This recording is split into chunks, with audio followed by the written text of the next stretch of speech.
fiction, science fiction, horror, fantasy, crime, LGBT, thriller. You have now entered the House of Mystery with your hosts, Eric Shapiro, David North Martino, John Copenhaver, and Al Warren. Heard on KCAA 106.5 FM Los Angeles, 102.3 FM Riverside, and 105.0 AM Palm Springs. So now today we're going into paranormal, and we have a great guest, and she's written a great book. It's called Portal, and it's a lifetime of paranormal experiences, and it came out December of last year. And so she's sitting with us, and she's going to tell us a little bit about the book and the experiences. And we've got Adele, Casales, Rocha. Rocha. I'm learning. So welcome to the show. Hi, Alan. Hi, Julie. I'm very happy to be here. So let's start out. First of all, now, what got you into the paranormal period? Like, how did you get involved into this enough where you're writing a book and doing interviews? Well, Alan, that's a very long story, but, to try to make it as brief as possible, I was born in the 60s, and in the neighborhood that I lived in happened to be in the Philippines. I lived in a little town that is approximately about, I would say, 50 miles outside of Manila. At the time, it was a very sleepy little suburb. There was no traffic. It had all sorts of things going on, as in good things, that there were a lot of commerce. We were getting a lot of goods from Europe. To just preface all this, so as not to confuse the audience, the Philippines is strategically in the center of the Pacific Rim. And what I mean by that is it's right next to China, below Japan, and Thailand is kind of like by its feet. Australia is probably about a 4 or 5 hour flight right below. So when you're thinking about the hub of Asia, the Philippines is right in the center of that. That is important to remember in terms of its cultural backdrop.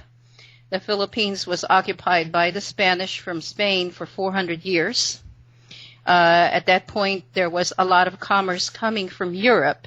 And Julie, you coming from the UK, yes. We had a lot of goods coming from anywhere from biscuits to jackets to even the vehicles, the Range Rover and things of that nature. We also got cars from France, from Italy. We had goods from all over Europe because of the connection with Spain. Okay, now that's just my digressing into something to just give you a cultural backdrop to that. At the close of that, entering into the late 1930s, we, as Europe did, encountered World War II. And during that time, there were massacres. On our end, it was the Japanese. In Europe, it was the Germans. It was obviously havoc. There was a lot of people who were fleeing for their lives as far as the civilians. And being a very small country, you could just imagine the immediate effect on the country at large. We have neighbors, and I'm walking through the book through 3 generations of a family, but at the same time, I've also interspersed stories from people who have encountered ghosts and demonic beings, as well as cryptids, and actually aliens, UFOs, and things of that nature. Because I tend to travel. Since I've moved to the States, I've been traveling since 1982, and it's all for leisure. So the book is an amalgamation of a family's experience through a demonic influence. At the same time, also eyewitness reports of people that I've encountered through those years that I've traveled. I've, at this point, traveled through 26 different countries. So some of them, of course, is just a regular vacation. I really didn't get to talk to anyone about anything paranormal or ufologically bent. But for some of them, it became a very interesting, not just photographing, since I do travel photography, but also talking to the local people, which is the best way to really visit a foreign country. But my interest started because of the neighborhood that I was in. Because after World War II, when houses started to come up again, people started getting on with their lives. Then we start seeing the unquiet. What is the effect of an uproar, a chaos, and something so traumatic as a world war on the local people? Not just on the people that were there, but also on the soldiers that were killed as a result of the war. And what you're seeing in this book is the ghostly apparitions, hauntings, the activity that happens when you have numerous tragedies in one space and time in a particular area.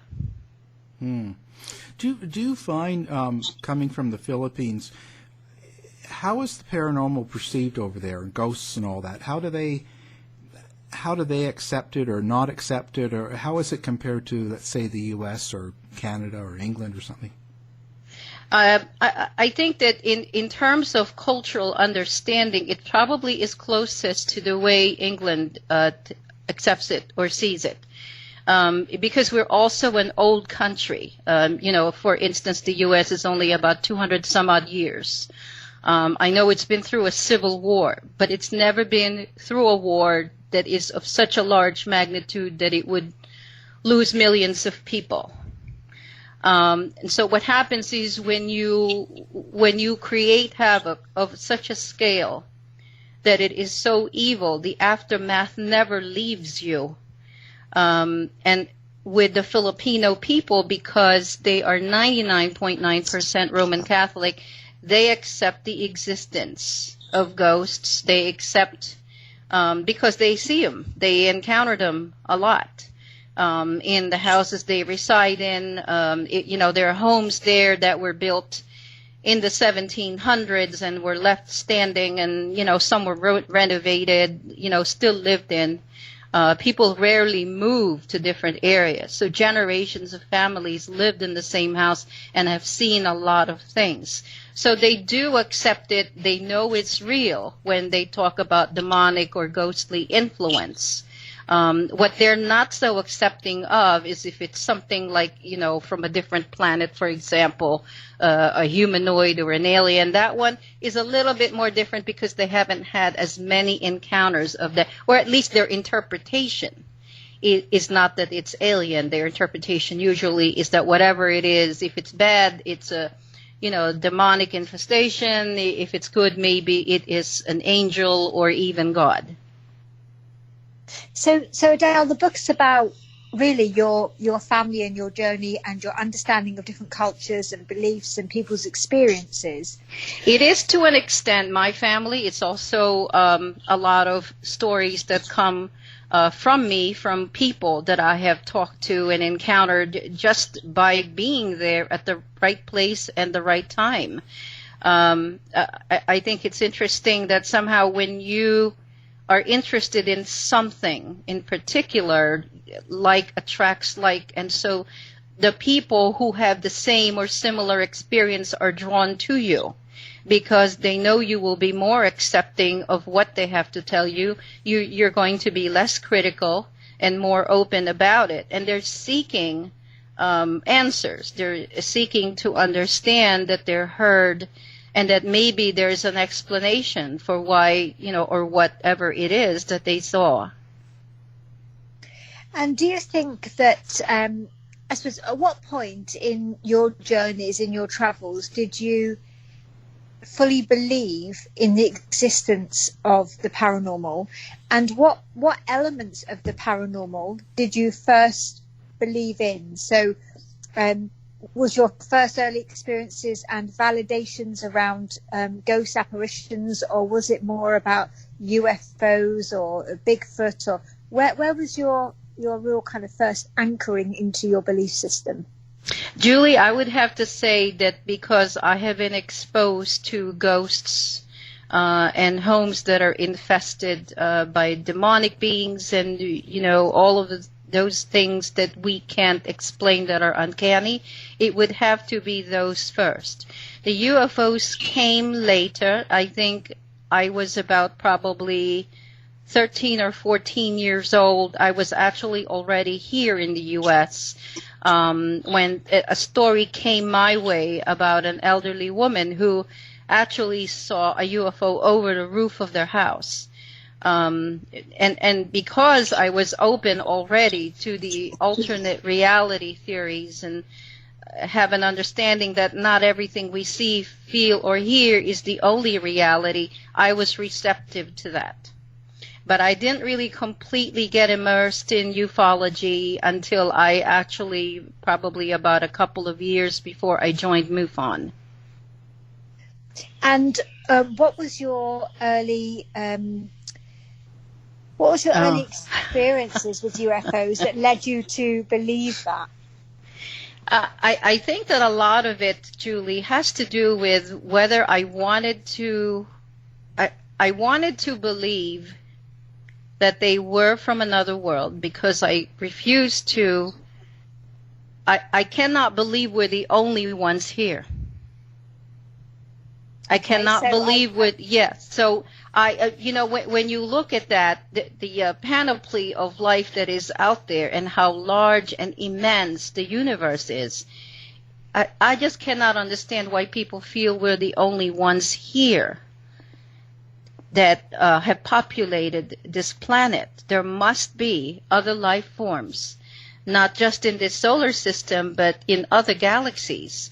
And there could be, if you believe in multidimensionality, and I have had encounters with those as a child, then there must be also multidimensional beings that are not necessarily quote unquote dead, but are actually just living in a different plane of existence, something very different from ours.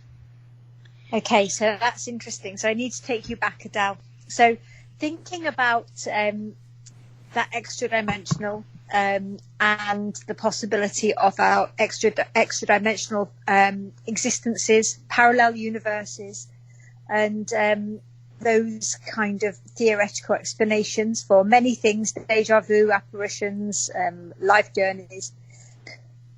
At what point when you were younger did you have an understanding of that, and what was the experience that led to it? Because that's really complex theoretical hypotheses, and many people will rely on. We've interviewed lots of different people who have kind of beliefs that lead them to believe in those things, or there's a scientific element that leads them to believe. So what was it for yourself, and at such an early age as well?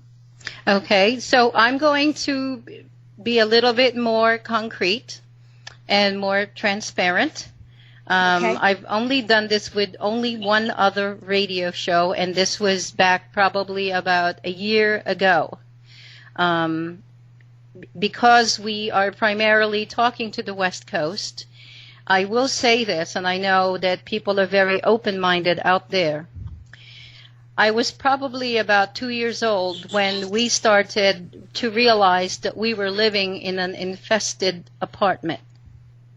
And when I say infested, my father was primarily the person, the focus of the infestation. About 3 miles outside of my grandmother's house, there is a hamlet. It's called Little Baguio. Baguio, B-A-G-U-I-O. It's kind of a tricky name to give. At the time in the 60s, Little Baguio was very much just your little byway. There was probably one grocery store. There was probably like a little corner store for gasoline, and that's about it. But what they did was they started building townhouse apartments, 2-floor dwellings, with the ground floor and the first floor. Yep. And there was one that was built, and there was probably, I would say, about 6 residences to 8 residences. Not to bore you, I'm trying to give you a setting and a backdrop. Yeah. Like I said, I tend to be long-winded. Behind the apartment is a creek. And there are sheltering trees that border the creek on both sides. And just a few yards away from that are the backs of these townhomes where they have huge windows that face out to the creek. So it's actually very lovely because if you rented there, when you walked in, you will see first the living room, and then right from the living room, you will see a huge window that stretches practically all the way to the ceiling. Lovely. And then to your right, you will walk into the kitchen, the foyer, and then there's a stairwell, and underneath the stairwell, there's a servant's quarters. And usually, because it's only an apartment, there's only room for one overnight servant. Upstairs, you have 3 bedrooms, and in the middle of that, there is a den. And my father was a writer. He did it full time, right out of college. On either side of him, one side was the nursery, the other side was the master bedroom. He was the focus of an infestation. At least that is my interpretation of it, although at some point I thought maybe it was a thought form, which would mean he manufactured it out of his own mind.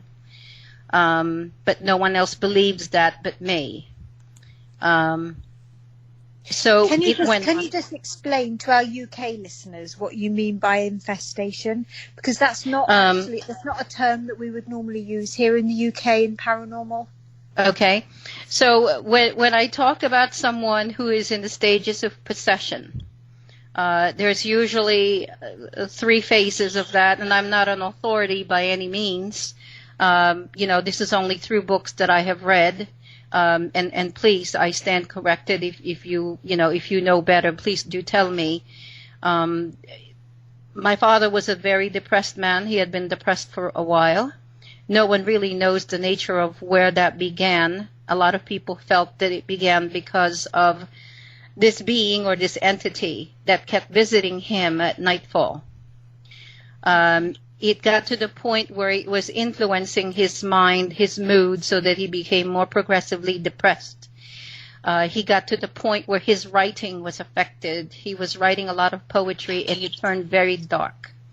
So it started to permeate his mind, and he felt at some point it was trying to take his soul, and that if he went to sleep, it would take him. That to me is an infestation, because it's like it's affecting the lifestyle, it's affecting the thinking. It becomes an obsession, and then at some point it becomes an obsession, which is the next stage. He obsesses over the being. It becomes the focal point of his life, and then the last would be possession.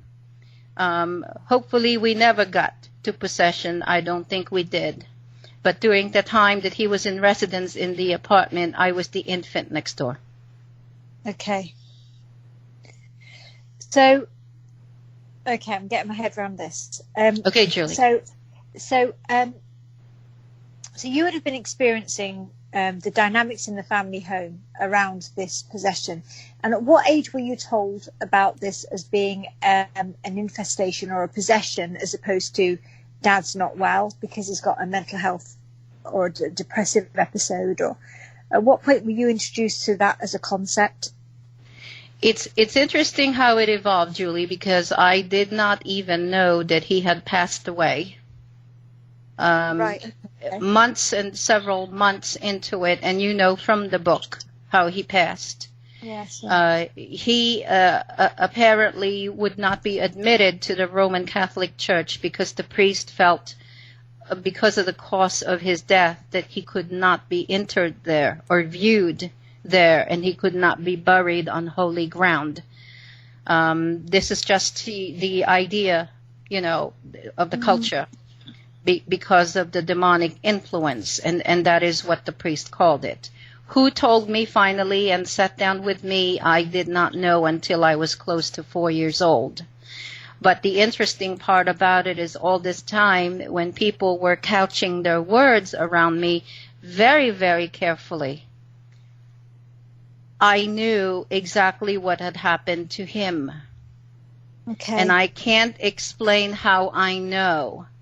To this day, when I went into kindergarten, people would ask me, how come your father never picks you up from school? How come it's always your mother, your grandmother, your uncle, etc., etc.? And I would tell them the truth, that he slashed his wrists.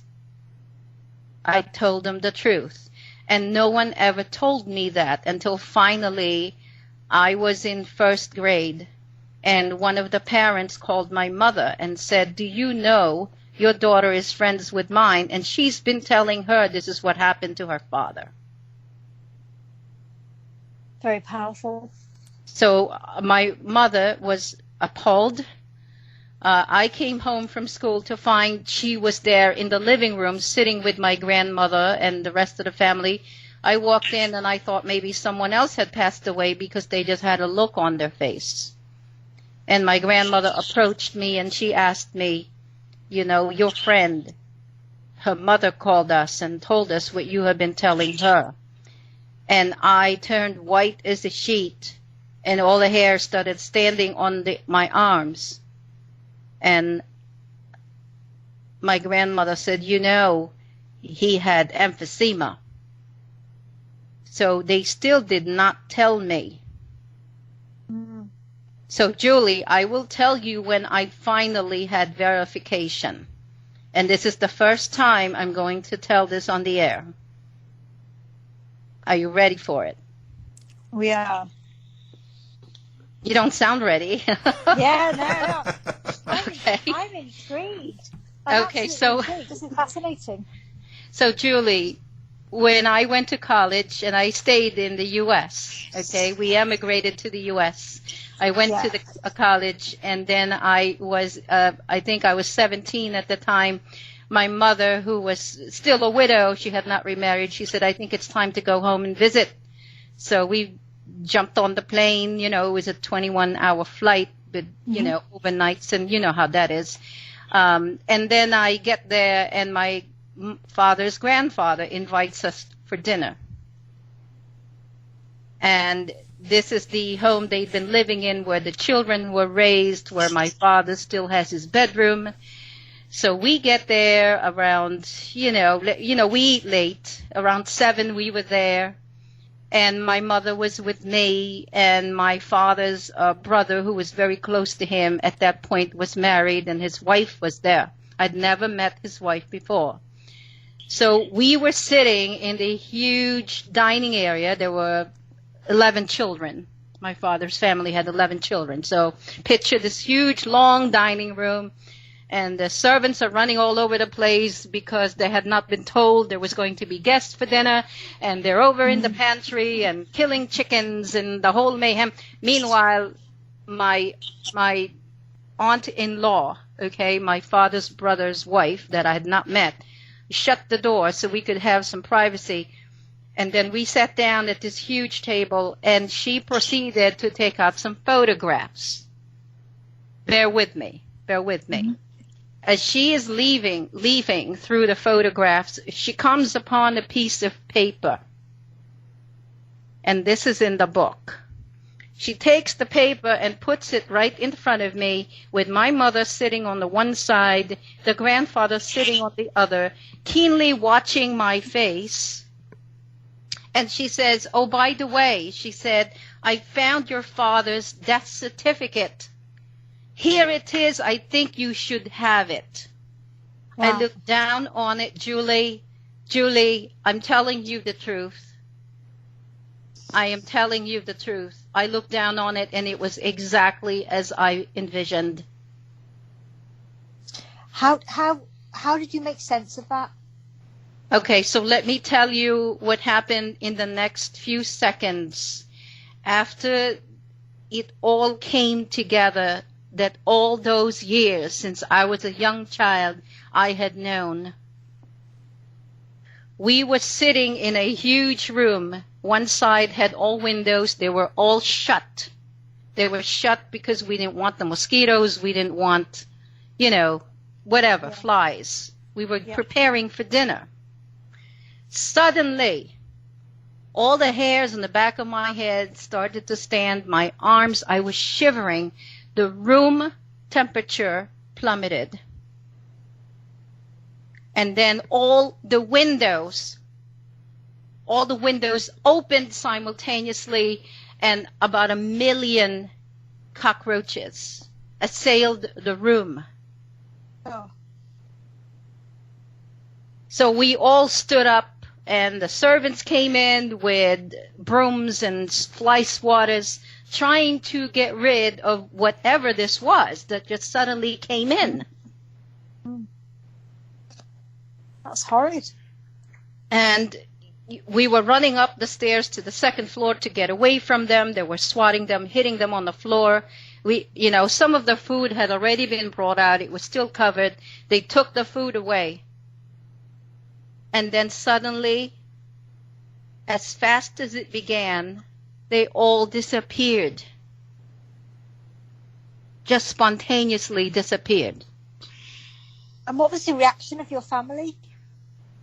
Well, I mean, I had just met this woman, and she looked at me, and my mother said she didn't know. And the woman said, I am so sorry. And she could not believe what was happening. And I had the epiphany of finally getting validation that all those years I knew. And my grandfather, he was clutching his chest like he was going to have a heart attack. So, a young age, all of those things have now happened.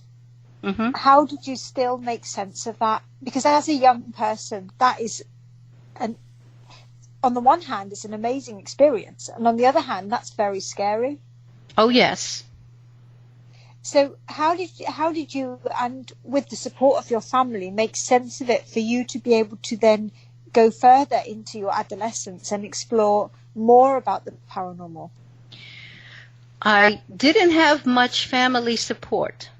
Right. And okay.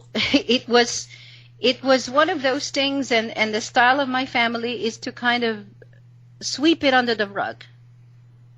So my mother was like, should we just go out to eat? Like as if nothing happened. Should we just go out to eat because now the food might be spoiled and there's things on the, whatever, that were killed. Save them bringing the food back, yeah. And I mean, I'm not crazy. making light of it by laughing, but that was the reaction. And my grandfather said, oh, and then we'll just come back for ice cream. So my uncle, was looking down at this letter, and he said, I can't believe that happened. He was the only one who actually articulated that, and I'm just looking at him because I'm taking it all in, Julie. I mean, what do you say? You'd be speechless. You just wouldn't understand it. You wouldn't. It No. would be so confusing. No. Part of me was like, I'm settled. Now I understand that it's true. But how did I know? I don't remember.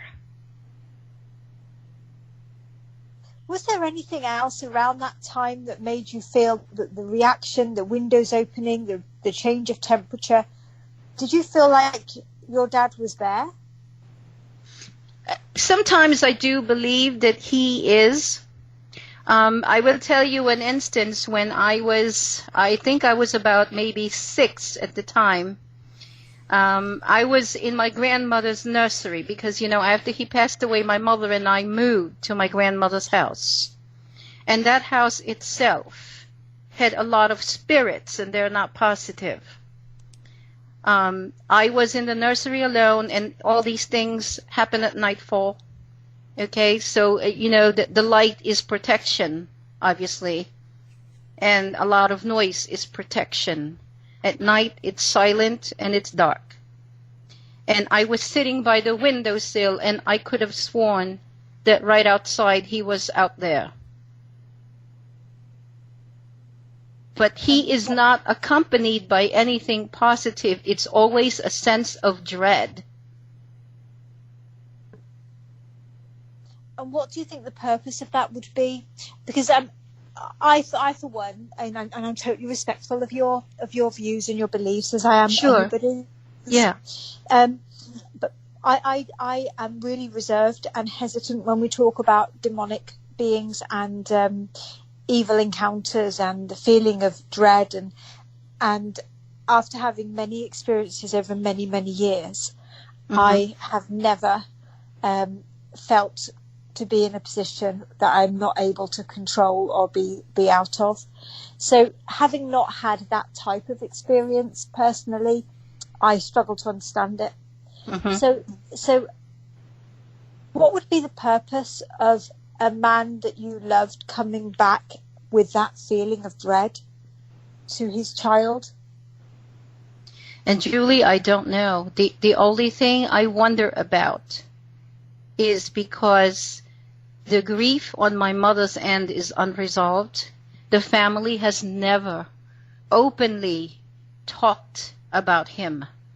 It has always been swept under the rug. So I think part of it is he is asking, maybe, perhaps, to be recognized for what he had done.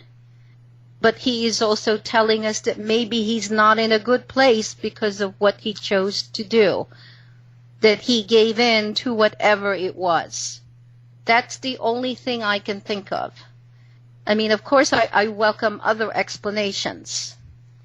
Have you thought of it? Because you've had so many different experiences. You know, this certainly this line of questioning is not to teach you to suck eggs, for want of a better phrase. You know this stuff, but it's about, I guess, what have you done to find out the questions and the answers to your questions? Because through life we find ourselves in situations that we just don't know the answer to, and we reach out to different people. And I'm a firm believer that we are put in situations that we need to be in, and we will find the person or the resolve that we need because we're meant to. So what did you do about it to try and understand? Have you visited mediums? Have you explored that avenue? Have you had messages yourself? Well, Julie, I think that's a great question to ask, because I've done a myriad of things. Not so much necessarily connected to what happened to him per se, or why the things that happened to him, as opposed to the lesson that it brings forward to us about the afterlife and the struggle between good and evil. Because I personally encountered evil. I also then became privy to encountering good. And because now it's very, very clear to me, all those things that they, abstractly explain biblically, okay, with the archangels having a battle in heaven between good and evil, trying to capture souls and trying to, all these things that we talk about, Dante's Inferno, they've become very real to me, that there is, in fact, I believe, an actual battle that is being waged between good and evil, between forces that are not within our control. I believe that. And I believe that some people on the planet are more easily corrupted than others. I believe that some are strong enough to stand up to them, and some are not. It just so happened my father perhaps was not strong enough, and he was a good person. So does your belief system equate the battle of good and bad and in terms of biblical sense to every individual scenario? So to every instance?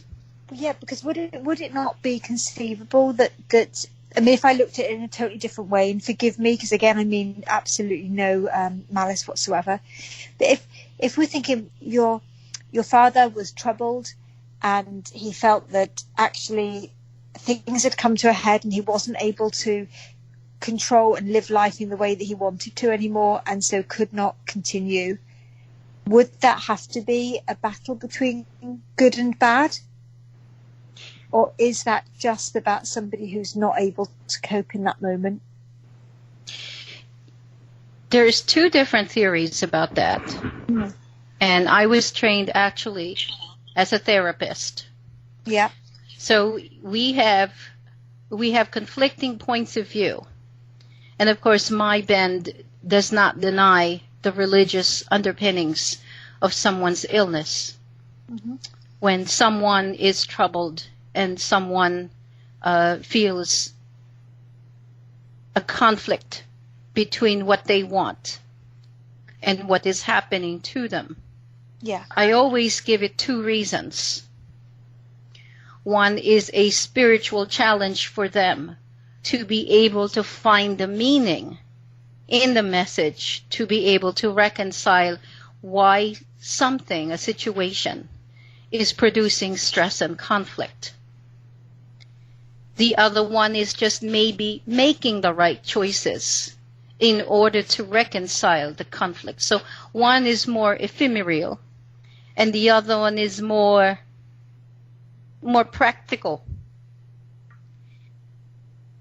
In the case of my father, I think what has happened, and this is just through the years as I think it through, he was a man who was very sensitive. And as he was growing up, there were things that were impacting him as an individual that other people would shrug off. I was told he was just a very, very sensitive person and very introspective. But because of that, what impacted him, he internalized, and eventually he became depressed. And here's my theory. When you have a mood and you continue to have it for a number of years, a number of, several months, and I'm not talking just a passing sadness, I'm talking clinical depression, I think you draw energies to you that feed on that. Every time we fear something, if it's for a survival value and it's a real fear, like an imminent plane crash, that's fine. But when you're fearing something and the fear has become so obsessive, you're drawing negative energies to you. And in the same manner, when you're joyful and you see the bounty and you see the glass is always half full as opposed to half empty, you draw positive energies to you. And it's all intention because we're in a field. We send energy out there. And the energy we send draws back to us the energy we want.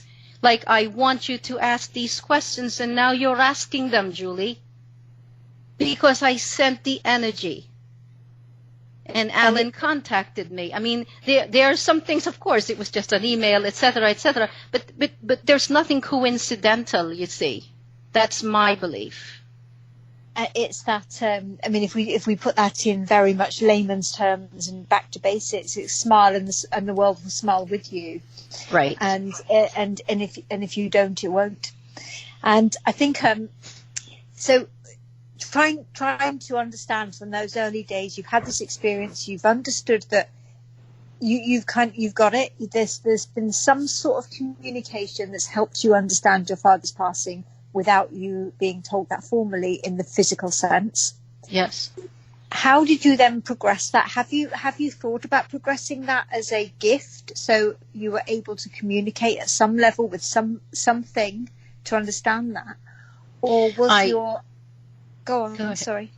Well, I would say that it made me more open to things like astral projection. Okay. It made me more open to try to think about how to connect with spirits. And I don't mean in a Ouija board or anything like that. I was even reading about remote viewing and things of that nature. Things a normal teenager would not be reading about. Yes, and because I sent out that intention and that energy, of course, there were people along the way that came. I mean, I did meet a few mediums. I actually even met a medium who did past life readings. And I'm a proponent of reincarnation. I'm not embarrassed to say that. I do believe we've been here for a lot of times. And when someone is afraid to pass away, I think you've been through this. You just don't remember. And then you'll be back again. So I delved in that as a teenager. I looked through all these different books. A lot of books have passed my way for me to give meaning and understanding. And I have some very, very vivid dreams. And in some of those, I have connected with quite a few people who have passed. I have no proof, of course. I mean, it could just be my wishful thinking. It could just be, it is a dream. No one can really explain. Do you feel that your experiences and your collection of other people's experiences have informed your belief system now, or do you think your belief system has always been as it is? No, it's evolved. It's evolved according to the people that I've met. It's shaped it. It's changed it. It's made me a more benevolent person. It's actually made me very positive. And I think, at the end of the day, I always think to myself, but everything is all right because the universe takes care of it. So would you say that your experiences and hearing other people's stories has made you believe more in fate? I would say so, yes. But it's also, when you believe in a God, you also have to believe in the devil, because the nature of reality dictates you have to have, negative and positive in order for things to exist. And something as simple as our eye movements, our eyes are constantly moving and shifting from negative to positive in order for us to be able to see in 3 dimensions. So I understand that as a fundamental truth of the universe, in that we have to have negative and positive energy in order for things to remain as they are. And so, I mean, I don't plan on talking particularly about your religious beliefs, because I'm not always sure how helpful that is, actually, to be personally open about that. But one of the things I was thinking about, when we think of a God, we think of something that's more powerful than ourselves. And we think of something, no matter who your God is, whatever the name is. My particular belief is it doesn't really matter what we call the God. That's right. It is something more powerful than ourselves that we look up to, aspire to. Yes. And it doesn't really matter what we call it. It's the same principle. And if we all believed in that same principle, it would be really good and helpful. So when we're thinking about a God, where does our understanding of ufology, aliens, and you mentioned humanoids, how does that center in your understanding of your particular belief? Truly, it fits. It all fits. Because what we have is a God who not just created us, but has been so creative and so powerful that it is mind-boggling how much he has created that is beyond our vision, beyond our ability to understand, that it is multidimensional, and it is so vast that you don't even know where the edge of the universe is. And it comes in so many levels of existence and such a myriad of beings that, we're only touching the surface. We're probably only seeing 1/48 of reality, because we are on the lower end of the spectrum. We're only in 3 dimensions. So it makes sense to me how aliens travel here, way past the speed of light. That is all quantum physics. That's not even Newtonian physics. And that is the God particle. So it makes sense. There is no conflict between religion or science. And at what point in our evolution do you think that the alternate universes or galaxies or experiences, as in UFOs, were created? At what point are we there? At what point were they created? How if we had a timeline of our religious understanding, when would that have come into the fore? Julie, neither you nor I would know, and if I could tell you right now, I would not be sitting here. You'd be a millionaire somewhere, Adele. Well, I don't know about that, but that is not a question for me. That is a question for someone who is much, much higher than any of us, and probably much, much higher than anyone who is listening right now. That's a priceless question, and I think in the end we all will find out. And it should be very, very interesting. What would you say was one of the most frightening or scary experiences paranormally that you've had? I would say the one that has scared me the most, and this is from a first-person account because I was, probably about 11 at that point. I was in my grandmother's house, and there was a being that was out in the backyard. And we had 2 servants at the time, my grandmother did. And one came dashing in, totally terrified, because she was trying to feed the cats. The cats were restricted to the outside of the house. And what she saw was something that I will never forget. And apparently, whatever it was, they dug up his bones. He was buried in the backyard. The house that my grandmother lived in was a house that was built on an unofficial burial ground for the Japanese soldiers. Okay. But it was a gaunt man with red eyes that was very, very angry, that was sitting on his haunches, and it was all tattered. He looked like he was starving to death. That same man, the next day at twilight, was running down the driveway at the side of the house, and I happened to be at the open door sitting there, and I saw him run. And he was wearing these, what we call flip-flops in the U.S. Yes. And he leaped over the gate, and the flip-flop caught the edge of the top of the gate. So I thought it was a real intruder because there was sound. Yeah.